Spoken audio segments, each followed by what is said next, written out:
So last month, it was announced that longtime editor-in-chief for Vogue, Anna Wintour, stepped down.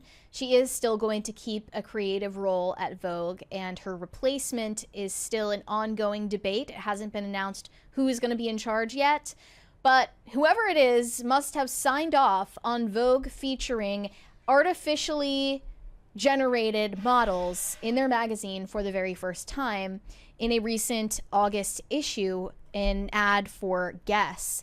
There were two models, one brunette and one blonde, that were in fact AI generated, and there is a lot of backlash to this decision right now. I mean, I'm left to assume Anna Wintour actually personally approved of this because she was in charge of the magazine still when they were putting this together. This, do we want to watch this video here? Yeah, this is someone recorded the inside of this issue. There's the AI model for Guess, and they are perfectly nondescript.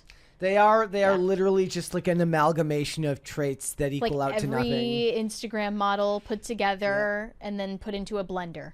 I mean, if you look, have you ever seen like those videos? It's like it shows you like meteorologists around the world. It just looks like one of the meteorologists from another country. I also should mention, like, if you look closer at the image of the woman wearing the striped dress, her hand that's on her hip is extremely elongated, and that is noticeably uncanny valley, but the rest of it, maybe most people wouldn't clock. However, if you look in the small text on the side of the image, it says, produced by Seraphine Valora on AI. And this is getting a lot of attention right now. Seraphine Valora is a brand that's now taken credit for the AI images. And they have generated a ton of AI models before. They said that they got a DM from the Guess CEO where they were like requesting this AI generated ad campaign. The women behind this business are Valentina Gonzalez and Andrea Petrasiu. I don't know if I said that right. They started making AI models because they were trying to create a jewelry brand and couldn't afford the real thing. They recalled, with us being designers and architects, we decided to use our skills to create our own models. We started to put our jewelry that we were trying to sell into these AI models and campaigns. Essentially, other people saw this, it was a success, and they asked if we could do the same for them. They saw a huge gap in the market for a design-led AI image company. We started going viral because nobody was doing it at the time, and that's how we grew our account organically. And for the last 2 years, the company now comprises of 5 people.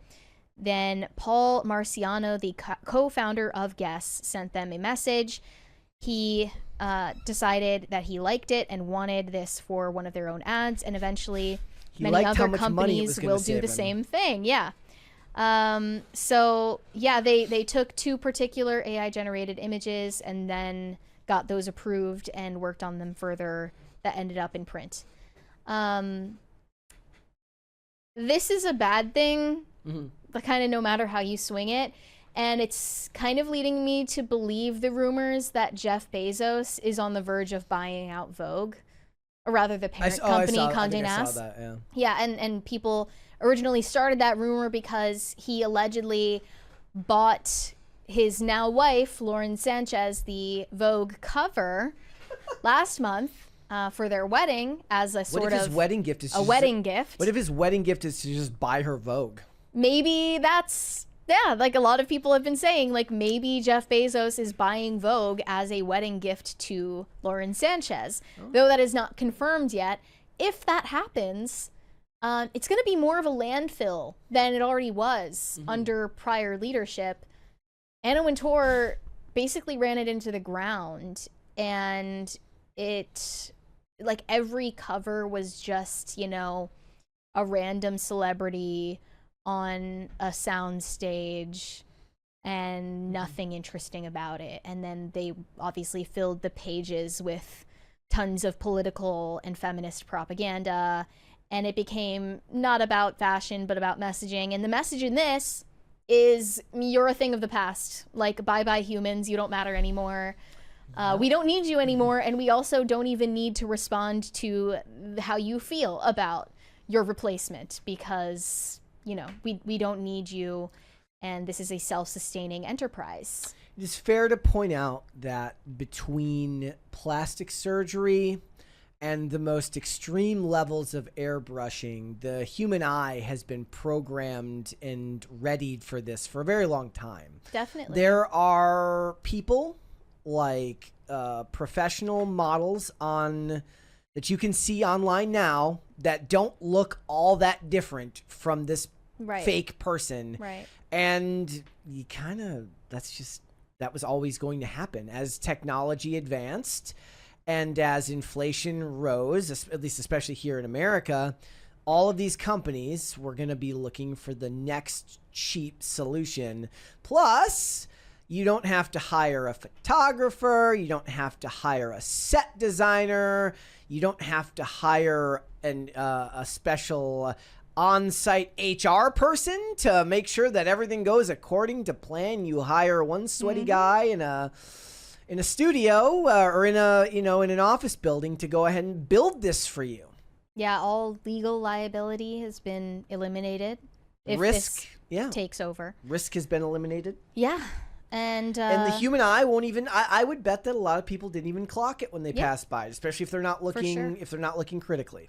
Right, and that's something that a lot of people have pointed out. Like, you know, you started accepting non-human faces selling you products long before AI-generated models were a commonplace thing, and they're still not even that common. Because, as you said, of Photoshop, and there was so much controversy just about women having touch-ups and airbrushing on magazine covers. And then it got to social media with people face tuning and being able to edit their photos to the point where they're unrecognizable, and even using filters that make you into a different person. Then you existentially ask, what does it even mean to be human anymore? Does it, at least in the context of advertising, does the fact that this person who wears this product has a soul, does that matter?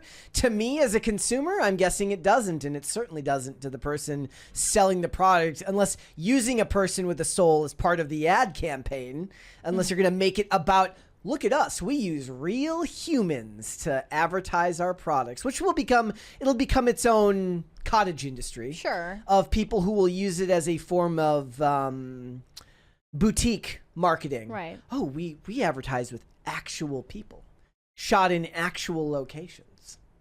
Yeah, but you're right that this has been a gradual process. Like, they couldn't have just, used real faces this whole time and then unveiled this with no backlash.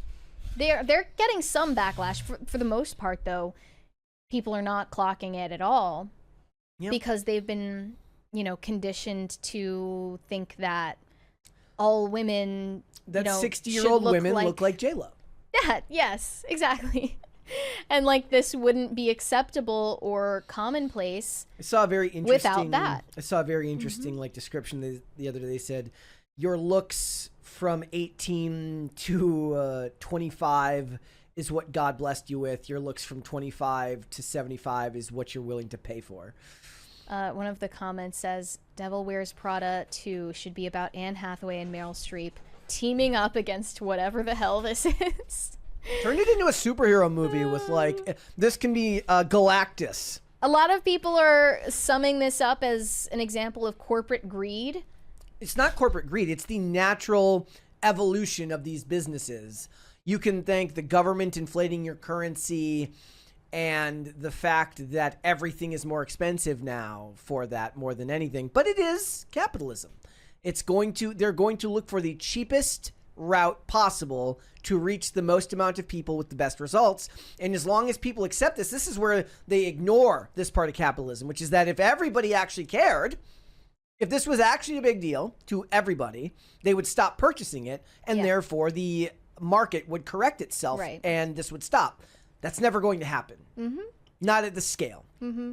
One of the comments said, what is the point of fashion as expression if it's just being rendered by AI instead of real humans? It's not about expression. It's about selling. I'm sorry. It's about a corporation selling. That stuff may matter, for an individual. For a company with lots of employees and a line of clothes to sell, they're selling expression. It's not about expression. They also think that this is racist. Oh, because she's blonde and white? AI is only able to render very monolithic European beauty standards. Ski slope noses, large enhanced lips. Okay, large lips are not a stereotypically European feature. And blue-green eyes. And the perpetuation of that via AI is going to have long-term harmful effects. It is just uninspired dog shit through and through. I agree with the last part. Yep. It's uninspired dog shit, but people are gonna eat it up. That's inevitable. And the company's gonna love it because they're going to save oodles of money. They have been losing cultural relevancy for long enough that they're probably scrambling for solutions to cut costs and also get some attention, be it negative or positive. This is why they made the decision. When it really comes down to it, when everything we experience now when it comes to our fellow human beings is the avatar of a person online and some text on a screen, it doesn't even matter. Like, I'm sorry. Like, I know that that's almost doomerism, but to the average everyday person, you're not interacting with the soul of a person, or at least you couldn't even tell because you're not interacting with their flesh, like with their actual human body. You're talking to a picture of a person with a bunch of transcript at the bottom, and it was a very, very short distance between that and whatever the hell this is. Yeah, because this is more profitable.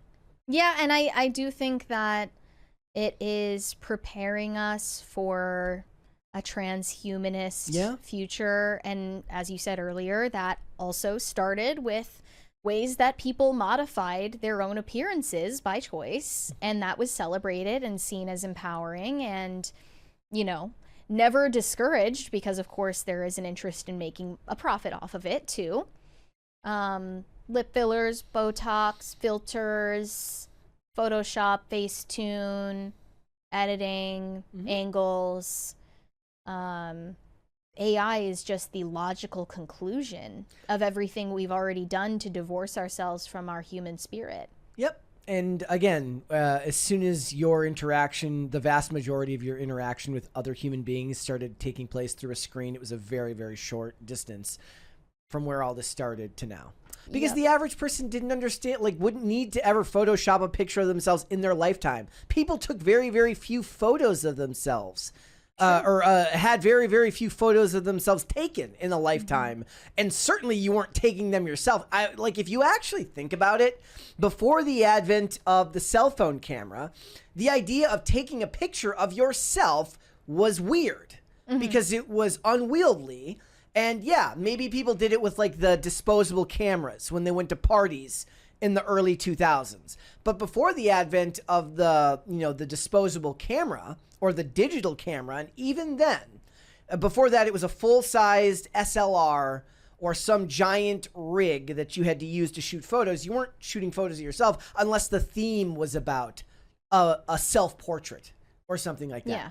Now, people use their camera for very little else other than to take photos of themselves. Right. Like, we've become an extremely narcissistic culture and a very greedy culture, and the greed is just winning out. So true. Thanks for watching. Listen to full episodes of Pop Culture Crisis on Spotify. Keep up with us on social media and make sure you subscribe and ring that bell so you never miss the show. Bye, guys.